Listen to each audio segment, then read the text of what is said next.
See, the joke is that my addiction to collecting resulted in me becoming homeless, and yet the irony is that in order to survive, I still need to collect sticks for fire. That's not a very funny joke. Why do you have to...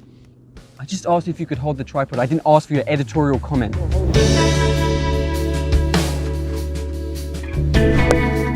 Collecting is... Hold on. What are you doing? I need to get a stick. A stick? Yeah.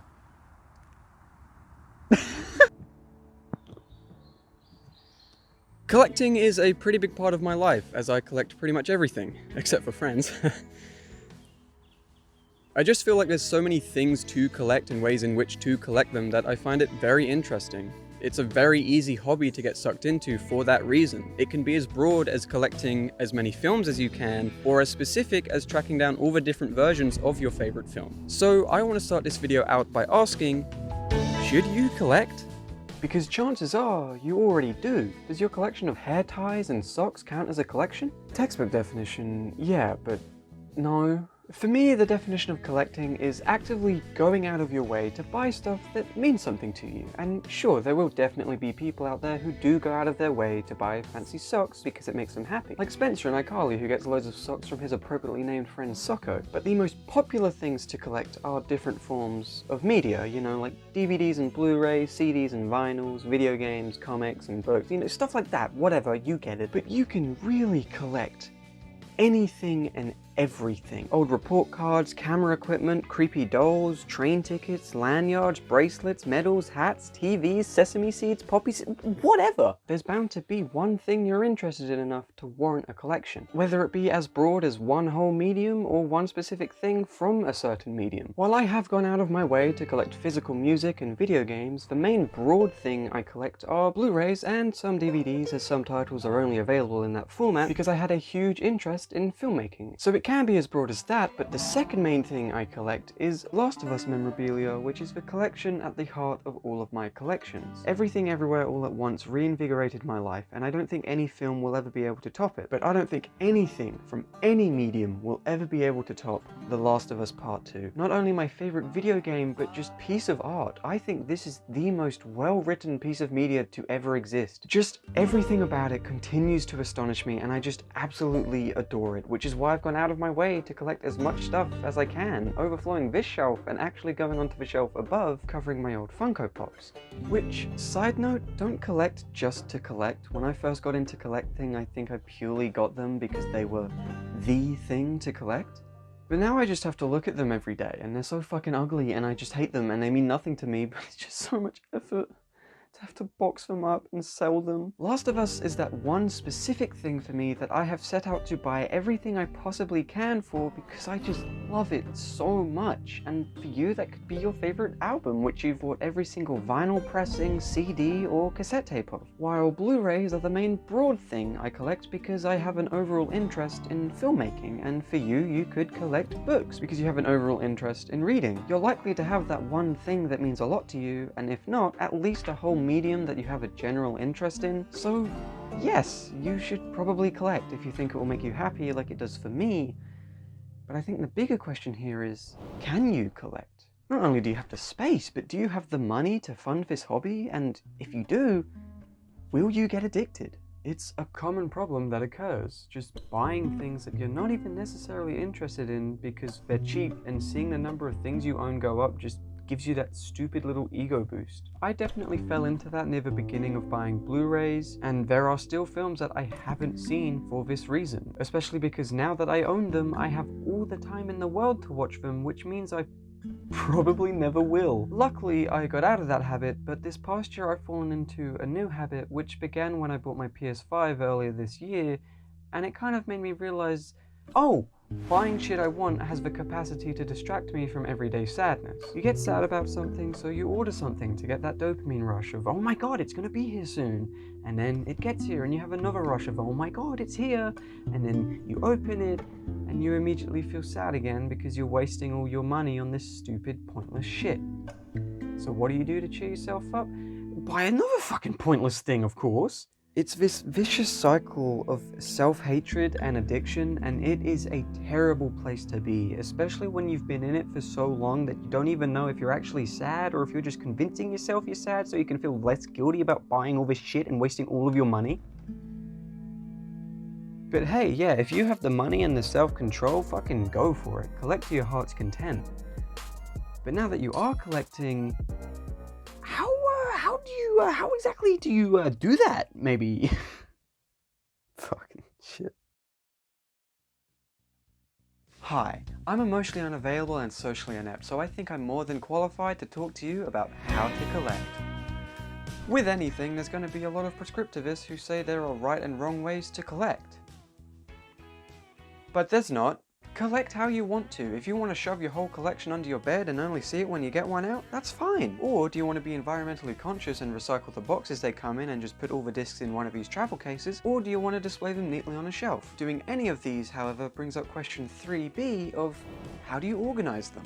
Alphabetically, by genre, favorite to least favorite? Do you have all the things created by one artist together? It's up to you. I personally sort my collection by color of the spine, but I do tend to find more correlation between titles than just that. For example, this section of my shelf unit is my favorite section, but it's still organized by color of the spine. You might be thinking that's a lot of work when organizing alphabetically means you know where everything is. First of all, I remember where I put things, but yes, I had to get this Booksmart Blu-ray imported from Germany, and it being one of my favorites, I wanted it in my favorite section, but the spine was black and yellow, which wouldn't mesh well anywhere. And as you can tell, it's actually dark blue, and that's because I ended up making and printing my own Blu-ray art so it could fit well between my Spider-Verse and the Servant Blu-rays. I've bought things purely by the color of their spine, just so I can put it next to a particular thing so I don't need to spend ages just completely reorganizing the unit because now the color's off. See how this section is full of transparent cases and it's the perfect amount, except for the Everything Everywhere 4K, which is there because I'm typically not at this angle, so you typically can't see it. The other week I bought this because I've been meaning to buy it for the past 2 years and I just saw it in the store and I knew that if I didn't buy it now,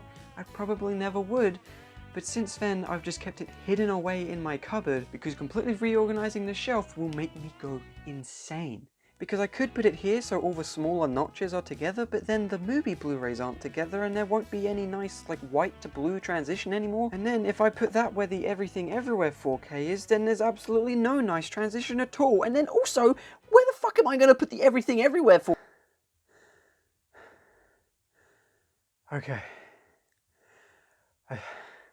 I sorted it by buying... Oh, Jesus fucking Christ. What up, goofy goobers? Hacker Dan here. Now, throughout this video, I've only talked about collecting physical items, but you can collect digitally as well. I'm just a big supporter of physical media because I need something tangible that I can hold and be like, yeah, this is mine, I own this. But that doesn't mean digital collecting isn't collecting. Of course it is. I used to collect cinema tickets, but since I stopped printing those, I've just kept the screenshots of the emails they send me in a separate folder on my phone. Then of course I have my abundance of podcasts as well as songs on Spotify, but my main digital collection is to do with video games. Whether it's buying digital games themselves, as a lot of games don't even get physical releases, collecting the in-game collectibles, or trying to get all the achievements. Since I got my PS5, I've become quite the trophy hunter, getting platinum trophies on games I don't even like all that much. And while it may not be something I can hold and pretend as a loved one, it still makes me feel good about myself in the same way that physical collecting does. However, while I do have some, collecting digital movies and TV shows goes against everything I stand for. Luckily, my good friend Joe, who's been featured in a handful of my videos in the past, most notably the one where he says he really liked the Snyder Cut, but more so because of the DC fanboy inside of him, at which point I screamed, oh my god, we gotta get him out, and then spent the next 5 minutes laughing at my own terrible joke. Has been digitally collecting movies and TV shows for nearly a decade now, and is showing no signs of stopping. So I think it might be a good idea to hop on a call with him and see what he loves so much about digital collecting, and see if he can open my eyes a bit. Hey, you alright? You finally... Yeah, I'm alright. Finally joined the call. You're good with showing your face, by the way, right? No. Could you just somehow censor it? Please. Yeah, okay, fine. Okay, so today we're joined with... Joe. And we are going to be talking about digital collecting. Okay, well, the first question, how many do you own? I own just almost 400 movies. Wow, that is a lot. Is that movies and TV shows, or do you... Movies. I only own 3 TV shows. Right, okay. So- Well, that's quite low. I distinctly remember you telling me that Apple kind of fucked you over because you used to live in America, and then when you moved back to Spain, like all the films you had bought in America, you weren't able to access anymore. And obviously that, I mean, I feel like that's a pretty big issue with digital collecting, no? Yeah, it is. I'm not gonna lie. It kind of sucks, but I was able to fix it pretty quickly. Okay, but like even if the internet is good, like digital bitrate will just never be able to match the bitrate you get from a disc. Like the quality will, it will never look as good as Blu-rays do, though. I literally have bought 4K. Isn't 4K better than Blu-rays? Yes, but the same but- bitrate. It's the same bitrate on digital. Bit The rate, yeah. bitrate will always be Who will higher. notice the bitrate? Who cares about the bitrate? Is quality for you worth that much effort? Like, I can easily access to any movie I own in any device I have. Okay, well that's part of the fun for me, going over Yeah, but to the dust, thing and dust. checking it out. There's dust on those DVDs. You must clean it. I don't have to clean any dust. It's Well, I fucking enjoy digital. cleaning. I enjoy cleaning. Since when? Okay, but don't you think how like hassle-free it is actually a bad thing? Because it's, you know, you can like get addicted and like you can just easily buy one anyway. Right, and I did go through that, but I haven't purchased any in a while. Oh, so saying digital collecting like isn't good? No, yeah. Another question I would like to ask is, don't you find it interesting how when you're young and you have a partner, like meeting their parents is like nothing at all because you see them every time you go around their house, but like when you're older, like meeting your partner's parents is like this big step in the relationship? Yeah. Okay, cool. So that's it? No, one more fucking question. Jesus, why do you... Okay, yeah. Shut the fuck up. Okay, and my final question being, of course, that you don't actually own the films you buy. You just buy the license to be able to watch it. Because these companies could just take these films off, and then you can't watch it anymore. Or your account could get hacked or deleted or whatever, and then you still can't watch these films, but all your money is still gone. So... Your money is still gone when you purchase a physical one, and it can easily break. They're so fragile. I mean, your device as well. You don't know how many PlayStations I went through as a kid. You know what? Fuck you. Jesus fucking Christ. I want to finish this video off by just talking about some of my favorite things from my collections unscripted. But as I said in my last video, the unscripted room is kind of unavailable to film in anymore, so first I think we need to find an unscripted room substitute. Okay, so I was thinking the unscripted bed, as you know, that kind of symbolizes how like casual this part of the video is. But as you can tell by the presence of my Shadow the Hedgehog pillow, this is where I have all my sex. So maybe, I'm thinking maybe it's not exactly suitable to film in here. Okay, so this could be the unscripted pitch black alley I run down on my run at 3 AM, and I always get scared that I'll slip on a leaf and hum.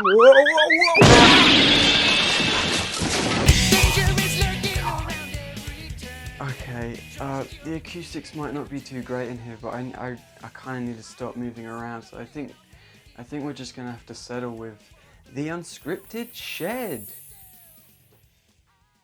It's fucking cold in here. So yeah, I've selected a few things from some of my collections, and I'm just going to talk about why I've chosen them and quickly, you know, talk about why they're so special to me, excluding Last of Us and Everything Everywhere All at Once. Okay, so this is the...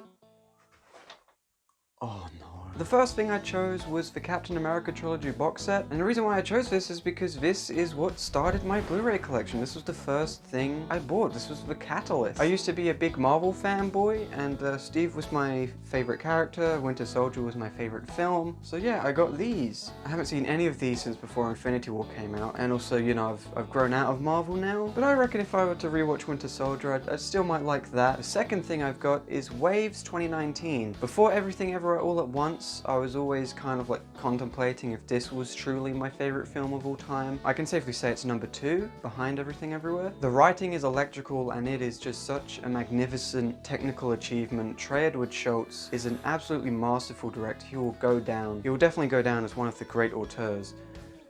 I hate I hated saying that. And also there is no UK Blu-ray. I had it on digital for the longest time, and then the external Blu-ray drive I used, I found out I can just region unlock it, and the moment I realized that, I immediately bought this so I could watch it, and I rewatched it recently, and I still watch my digital copy.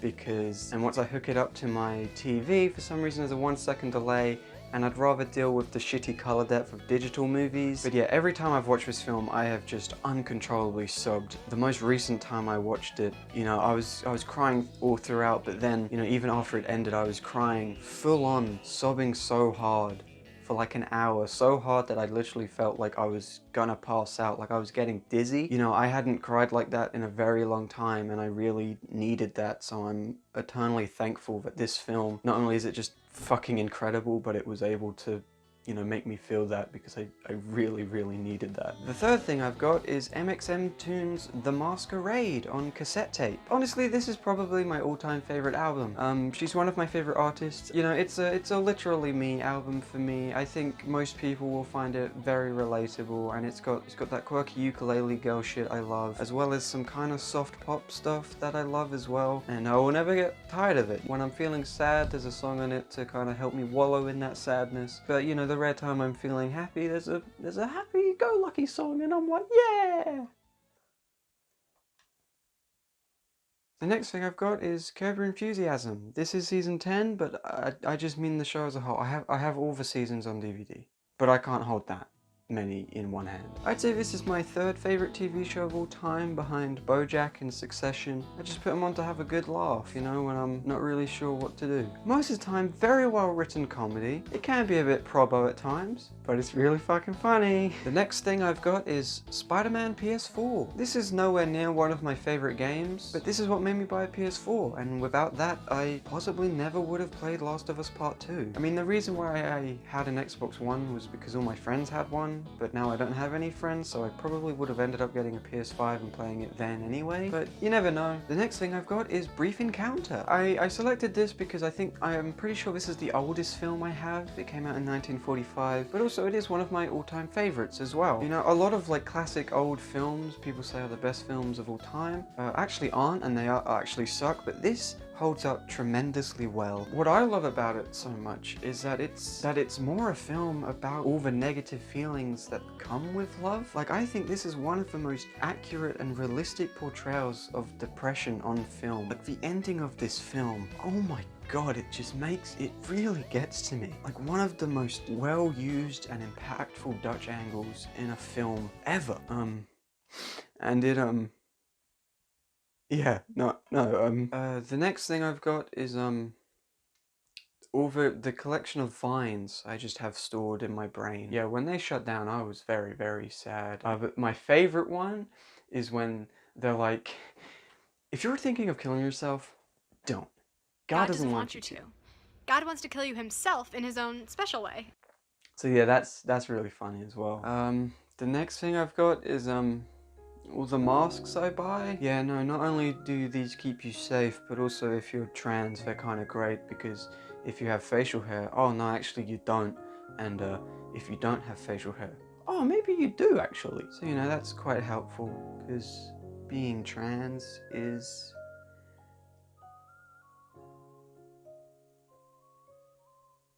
yeah, it's not great. Okay, the next thing I got is the trousers I was wearing until 2 seconds ago. Definitely not my favorite, because it's Batman, but they are quite comfy. And until I took them off, they did keep me warm. I mean, the pockets on them aren't really great though. My phone does tend to fall out of it a lot, which is really fucking annoying, but... oh my God, I think my house is being robbed. Oh no, they're just getting the Funko Pops, it's fine. To conclude, I just want to reiterate something I alluded to earlier. Don't be happy. It's only a matter of time until it all goes away and you go back to being sad again, and that sad is even more sad than usual because you're stupid enough to get comfy with your newfound happiness. But yeah, collect what you want in any way you want. I don't fucking... I think I'm fucking losing it. Man, man. None of this is in the script. You sure you're Oh okay? my god, I just asked if you could hold the tripod. Mayfly in love in this sweat. Oh, can I please buy a little more time? It's perfect now. I have too much saliva on my mouth right now. You don't get that with Blu-rays. What? What the fuck? I can't clap. I'll do it after. Oh. What the fuck? What the fuck?